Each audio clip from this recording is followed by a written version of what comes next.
Salut les amis, je viens auprès de vous pour discuter de la présentation de Microsoft qu'ils ont fait cette semaine.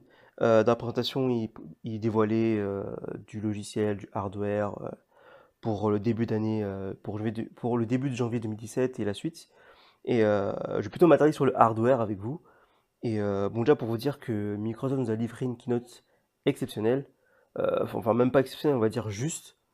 Microsoft est vraiment en ce moment dans la justesse. Après avoir lancé les surfaces RT en 2012 sous Windows 8, ils ont fait un pari auprès des consommateurs et des journalistes. À l'époque, ils sont attaqués en fait à Apple. Et comment je peux dire ça? En fait, voilà, ils ont attaqué Apple, ils ont essayé de faire en fait ce que fait Apple en fait, du bon design, de l'hardware adapté à l'OS, etc.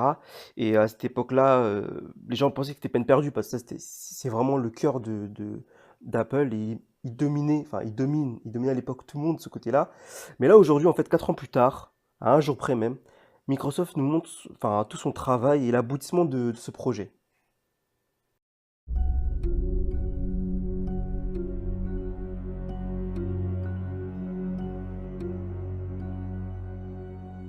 Come with me and you'll be in a world of pure imagination. Take a look and you'll see into your imagination.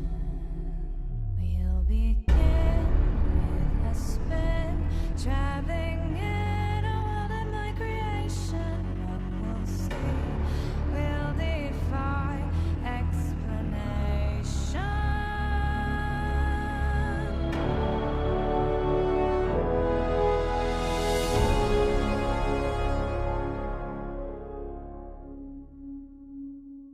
If you want to view paradise, simply look around and view it.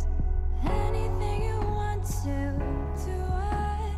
Want to change the world? There's nothing to it.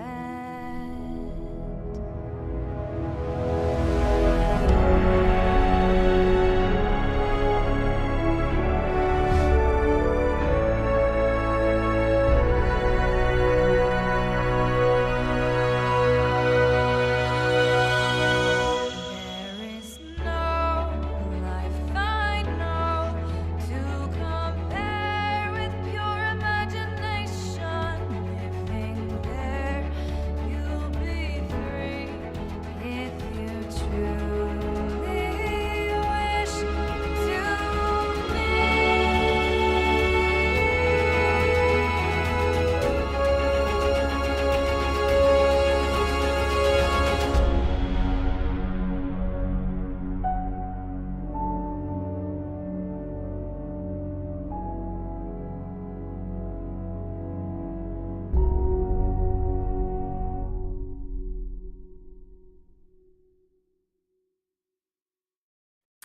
Donc après, enfin pendant la vidéo, on voit on aspect le Surface Dial.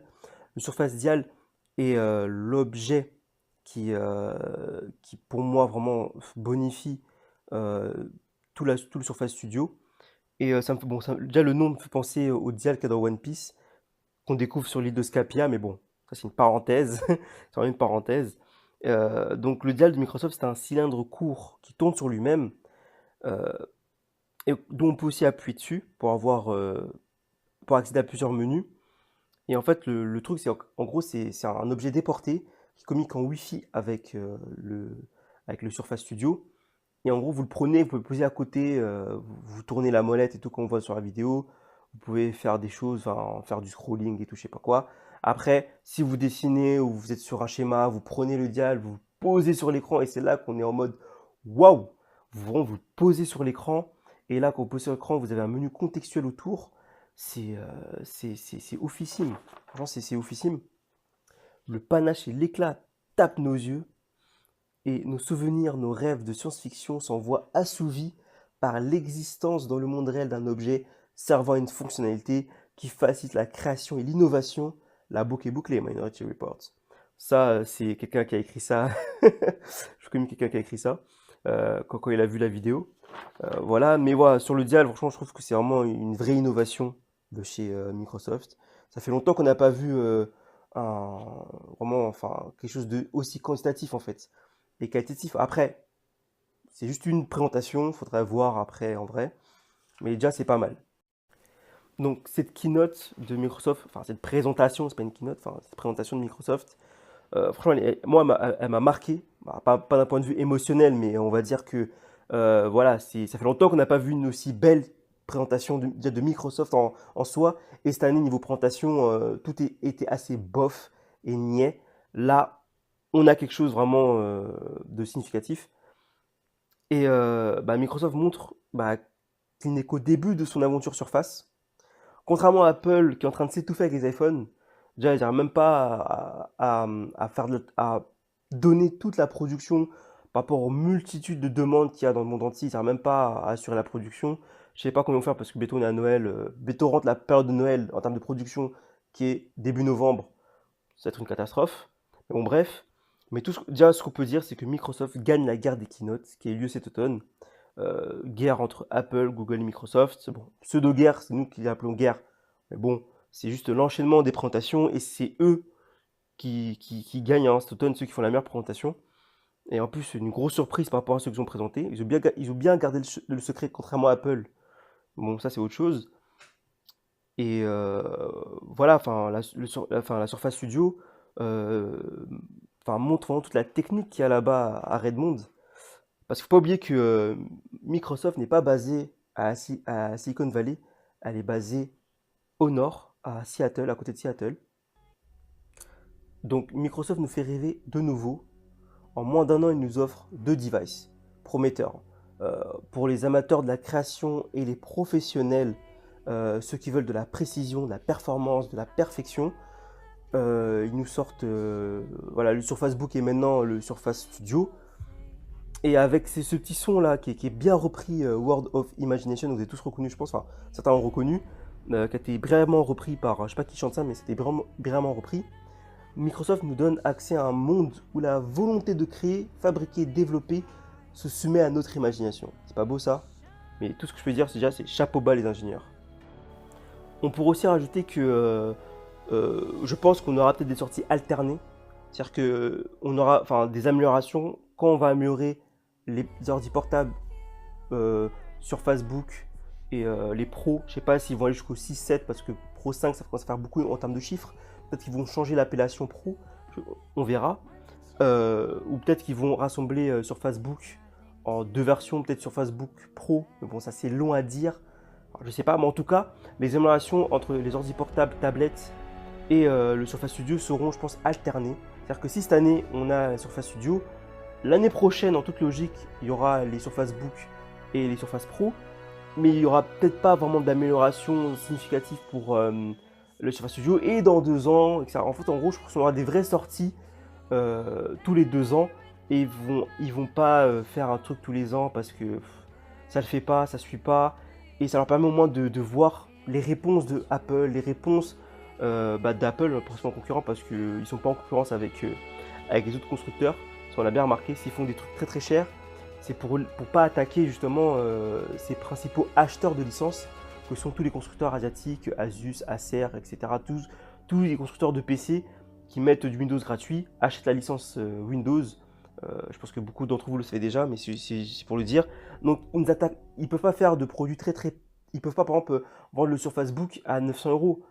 Ça tuerait plein de modèles de chez Asus, de chez Acer et voire de chez Dell.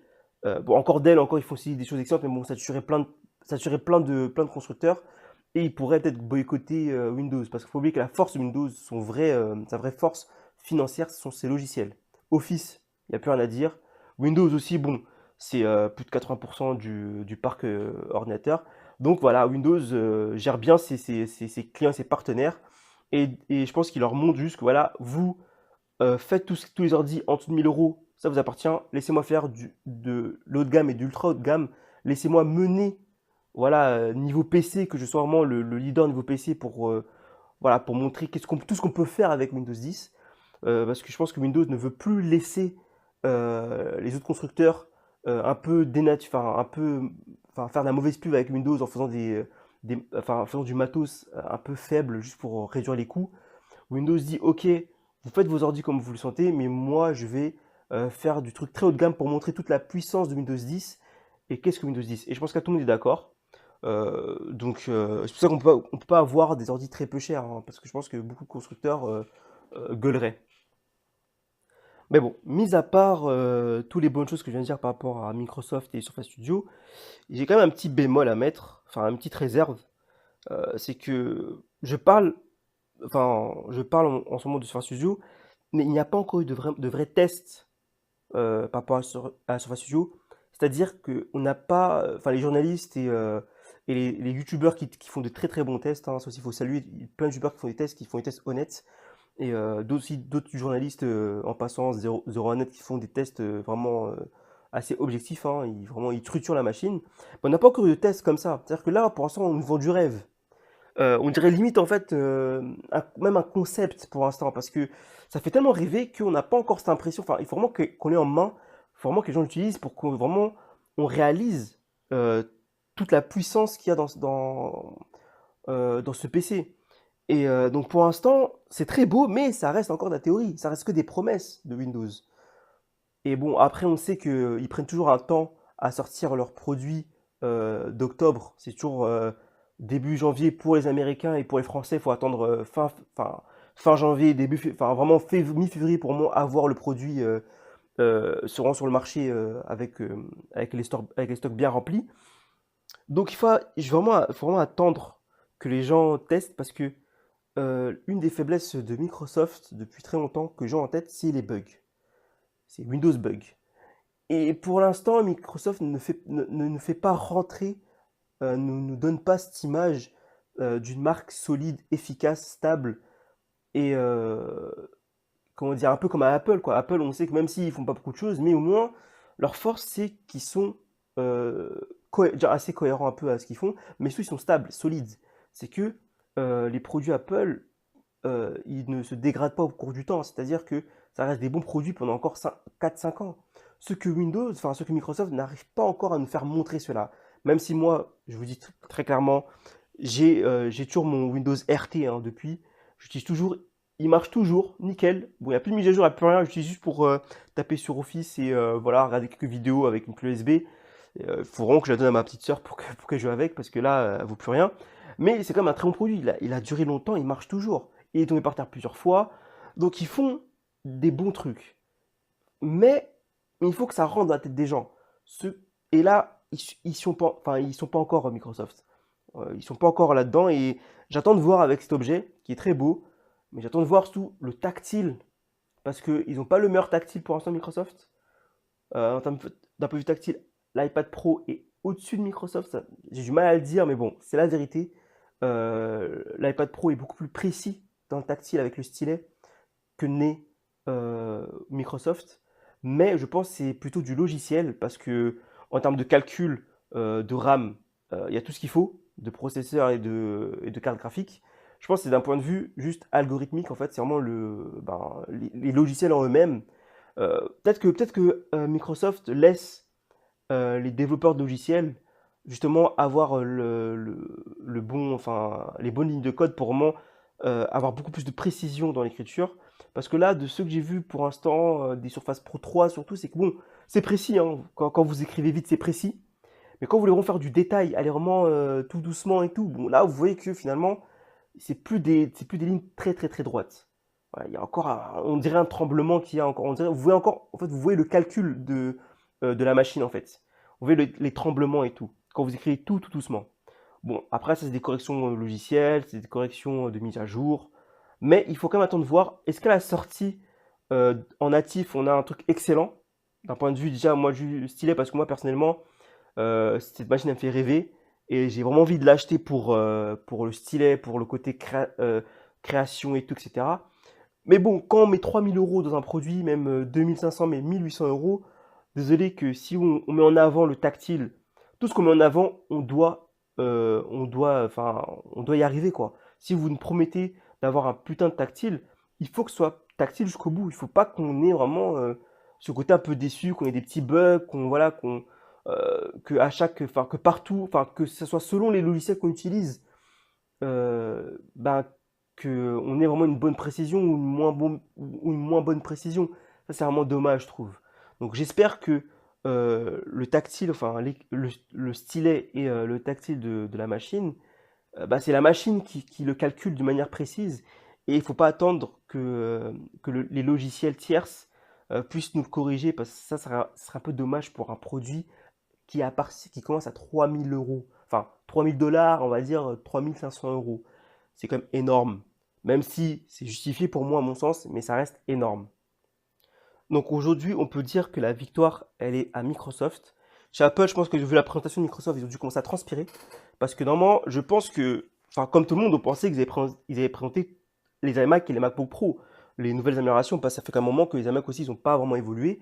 Même s'il y a eu l'iMac 5K, mais bon, dans le style, parce que pour certains, ils pensent qu'on cherche des évolutions. Non, on cherche des innovations d'utilisation entre l'utilisateur et sa machine.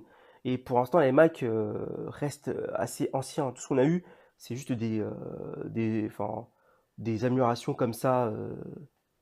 Comment dire? Tout ce qu'on a eu, c'est des petites améliorations techniques, voilà, de la précision, de la batterie, je sais pas quoi, du design.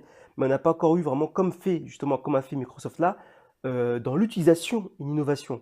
Ce qui manque encore, enfin, ce qui manque à Apple, hein. C'est pour ça que je dis que là, la victoire, elle est chez Microsoft. Et je pense qu'ils transpirent là-bas chez Apple. Quand j'ai vu la présentation à Cupertino, quand j'ai vu la présentation de Microsoft, je pense qu'ils se sont dit, putain, on est dans la merde, les gars.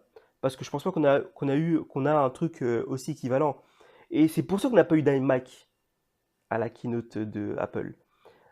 Je sais pas, j'ai pas de source, j'ai pas d'informations, mais je pense que c'est une des raisons qu'on n'a pas vu d'iMac. Parce que je pense qu'ils ont regardé, même s'ils vont jamais là où ils ont regardé la présentation de Microsoft au niveau hardware. Et quand ils ont vu le Surface Studio, ils ont dit merde, les mecs, ils nous attaquent sur notre produit qu'on va sortir le lendemain et dont il n'y a même pas le tactile. Et alors que tout le monde alors que tout le monde nous réclame le tactile, on n'a pas mis de tactile, on n'a pas vraiment amélioré. Et alors eux, enfin, en gros, là, je pense qu'ils ont eu peur de la comparaison à 24 heures après. Ils seront fait bâcher, je pense. Donc là, la Microsoft s'est fait battre sur beaucoup de terrains. Sur la keynote pendant la présentation de Microsoft, elle a été meilleure que celle d'Apple, même que celle des deux présentations d'Apple, celle de septembre et celle d'octobre. Je pense que celle de septembre, j'en parle même pas, tellement elle a été longue et inintéressante. Et, mais moi, encore, bon, ils avaient beaucoup de choses à présenter. Ils ont présenté, on va dire les classiques, celle de septembre. Elle est plutôt classique, même si après, de l'iPhone 7, on attendait à quelque chose un peu plus ouf que ça. Bon, c'est très bien, mais c'est sans plus. Et après, cette présentation-là de octobre là, d'Apple, elle est juste ridicule, hein, mais bon. J'ai fait une vidéo pour ça. Vous la regarderez pour avoir mon avis là-dessus. Donc, Microsoft s'est fait battre sur vraiment plein de terrains. Et pour terminer et conclure cette vidéo, je dirais que le nerd ou le geek a mis un genou à terre à l'hipster californien. Voilà les amis, c'est mon avis sur cette présentation de Microsoft. Et voilà, juste avant de partir, juste parce que j'ai regardé un peu des vidéos d'autres youtubeurs, enfin d'autres youtubeurs, d'autres chaînes de YouTube, qui ont un peu commencé à parler, même de certains journalistes qui ont commencé à parler de cette présentation. Et moi, il y a un truc qui m'énerve, je vais pousser un petit coup de gueule, enfin un coup de gueule, c'est moi qui le dis, mais j'en ai marre de ces journalistes et de ces youtubeurs, enfin pour ceux qui regardent les technos sur Internet, vous les connaîtrez, qui voilà, quand Windows, enfin quand Microsoft fait quelque chose de bon, ils ont toujours la fine bouche. Ils arrivent, enfin en gros pour moi, enfin ce que je reproche un peu, c'est qu'ils encensent Apple sur des trucs qui sont totalement niais, qui sont des niaiseries. Là ils encensent Apple, mais quand Microsoft fait quelque chose de significatif, bah il n'y a plus la même, enfin on dirait ils n'arrivent pas à avoir la même joie, tu vois, la même on va dire, même surprise. Vous voyez, c'est que moi je suis quand même neutre hein, dans ce point de vue-là, dans ce débat-là. Moi je suis pas dans les bastons Apple, Microsoft, PC, Mac. Moi je m'en fous, on est tous des consommateurs, on dépense tous de l'argent, donc je suis pas dans ce débat-là. Mais ce que je peux dire, c'est que quand les journalistes commencent d'abord à dire que oui, le Surface Studio est trop cher, est très très cher, non, c'est pas chose à dire pour Surface Studio. Ce qu'il faut dire que Surface Studio a cassé l'iMac. Ça, c'est la première chose à dire, c'est qu'il a cassé l'iMac. Et si on parle d'un point de vue prix, désolé, mais 3 000 euros, ça fait cher, mais quand vous voyez tout ce que peut faire cet objet avec un écran aussi grand, même si je l'avoue, ça reste à confirmer. Pour l'instant, c'est que des vidéos, c'est que la présentation. Il faut qu'ils confirment quand les produits seront livrés aux journalistes. Mais voilà, quand même, moi je trouve que les gens, ils y vont un peu patte molle. Et ces gens-là, c'est plutôt des gens qui sont un peu plus pro Apple. Et voilà, les pro Apple, ils arrivent pas à assumer par moment que le concurrent fait mieux. Voilà, il faut le dire, le concurrent fait mieux. Il fait beaucoup mieux que Apple. Voilà, il faut l'assumer des fois. Il faut être honnête. Et c'est ça aussi qui est un peu détestable avec les petits fanboys d'Apple, c'est qu'ils sont pas, voilà, ils n'arrivent pas à être juste honnêtes. Et ils sont toujours un peu dans le clash. Ils sont les premiers à crier à l'innovation et la révolution d'Apple. Mais quand Apple coince un peu, fait des choses mitigées, ils n'ont pas la critique pour Apple. Ils n'arrivent pas à juste voilà, à dire que bien joué Microsoft, juste voilà, bien joué Microsoft. Ça, ils n'arrivent pas. Et moi, je trouve ça un peu dommage. Si on veut parler, et si on veut parler d'un point de vue prix, désolé, mais vous allez sur Apple Store, vous regardez les prix des MacBook Pro, des nouveaux MacBook Pro 2013, 2016 plutôt. Je peux vous dire que le premier MacBook Pro 2016 qui n'a pas le Touch Bar, il commence à 1 700 $. Vous vous rendez compte? Il n'a même pas enfin, le côté bonifié, hein, la nouveauté, il est déjà à 1 700 $. Et vous rachetez 500 euros, voire avoir 450 euros de plus pour avoir la petite barre, la touch bar. Vous déjà plus de 2 000 euros. C'est se foutre de la gueule du monde. Après, c'est une stratégie. C'est vrai que la stratégie, c'est juste que voilà, pour les petits portables à moins de 1 000 euros, à 1 000 euros, enfin, en gros, ils poussent les gens à acheter des iPad Pro. Ce que je trouve pour moi, c'est une erreur, mais bon. Mais voilà, donc si on veut parler d'un point de vue prix, soyez honnête jusqu'au bout. C'est que voilà, désolé, moi j'ai entendu un journaliste qui disait oui, mais voilà, tout de même, c'est que le Surface Studio, il coûte 3 000 euros et c'est plus cher que l'iMac 5K. Ouais, mais désolé, mais l'iMac 5K, à part être 5K, il fait quoi? Rien du tout. Voilà, là vous avez une machine qui fait beaucoup plus que ça. La Mac 5K, pour moi, c'est juste, voilà, c'est une statue et on admire la statue. Voilà, c'est juste un écran, point barre. C'est un PC, mais bon, voilà, c'est un PC bonifié par le design et par le côté Retina, ok, mais ça s'arrête là. Là, eux, ils vous donnent un truc qui est esthétiquement beau, qui est joli, qui a une résolution énorme et voilà, et qui vous met tout ce qui est, voilà, qui vous met le dial, cette molette intelligente, qui vous met le stylet avec, qui vous met le tactile, qui vous fait baisser, qui fait pivoter l'écran pour avoir un pupitre. Voilà, voilà qui a du sens. Voilà, et ça, il faut savoir le bonifier et dire chapeau bas. Voilà, bon, c'était un petit coup de gueule. Bon, la vidéo elle est longue, désolé, mais il fallait en parler parce que je pense que ce qu'on vit là avec Microsoft, c'est rare déjà, parce que c'est la première fois que Microsoft sort du matériel. C'était pas son cœur de métier, c'était plutôt le logiciel. Donc ils y vont à fond. Ils font des bonnes choses, ils osent, voilà, ils tentent. Et ça, c'est ce que j'aime avec Microsoft, c'est que Microsoft tente des choses. Ils n'ont pas peur d'aller à petits pas. Et voilà, et il faut juste le saluer. Juste le saluer et pas commencer à mettre des reproches, oui, mais c'est trop cher. En plus, c'est un peu le peut-être qu'il faut de la charité, hein. Les fans d'Apple, c'est eux qui sont avec une marque qui est ultra chère, et, alors qu'il n'y a pas des fois raison que ce soit cher. Et comme Microsoft fait, ok, un objet très cher, mais au moins qu'il y ait du contenu et de la valeur ajoutée, et là, non, c'est trop cher, il faut commencer à faire un peu les mecs modestes qui gagnent le SMIC. Faut arrêter d'abuser, quoi. Enfin, sérieusement, au bout d'un moment, il faut être un peu cohérent. Mais bon, bref. Et juste avant de terminer, bon, la vidéo est très très longue, je suis vraiment désolé. Mais avant de terminer, il faut que je rajoute ceci, c'est que il y aura les Surface Phone, ils vont sortir. Je sais pas si ce sera l'année prochaine. Je pense que ce sera l'année prochaine. Moi, je pense que l'année prochaine sera octobre 2017. Il y aura les Surface Phone. Ou peut-être que encore dans 2 ans, parce qu'ils ont fait un vrai flop avec leur téléphone, même si c'était très bon, mais je pense que c'est à cause du Windows Phone, enfin, qui n'est pas très bon. Enfin, l'OS de Windows sur les téléphones, il est pas bon. Enfin, il est bon, mais il est en retard par rapport aux applications, donc ça l'a pas fait. Niveau marketing, Microsoft, c'est pas ça. Mais ils vont sortir les Surface Phone, et je pense que vu qu'ils ont racheté Nokia, donc racheter Nokia, c'est les brevets des ingénieurs, ça faut le dire, hein, surtout les brevets des ingénieurs. Donc je pense ils veulent sortir quelque chose d'aussi lourd que les Surface et les Surface Book. Mais moi j'ai peur pour l'OS, parce que je sais pas ce qu'ils vont faire, ils vont mettre de l'Android, ils vont faire un pseudo Android Windows, je sais pas, faut voir. Donc faudrait voir ça avec Windows. Donc voilà, donc moi je dis pour une prochaine, je vous dis à bientôt pour une prochaine présentation de Microsoft qui aura lieu, je pense que la prochaine c'est Build, qui bat de conneries, mais bon bref. Bon, en tout cas là déjà ils nous ont donné beaucoup de choses. Et en attendant, ben, on verra par rapport aux tests. Bon, je sais pas si vous ferez une vidéo des tests, je ne pense pas. Mais en tout cas, à une prochaine fois pour une keynote, pour une présentation de Microsoft. Et je répète encore, franchement, je suis en formation ingénieur en électronique et je suis assez sensible à tout ce qui est innovation électronique et mécanique quand on allie les deux. Et là, franchement, je dis, mais cette machine a touché ma corde sensible d'ingénieur.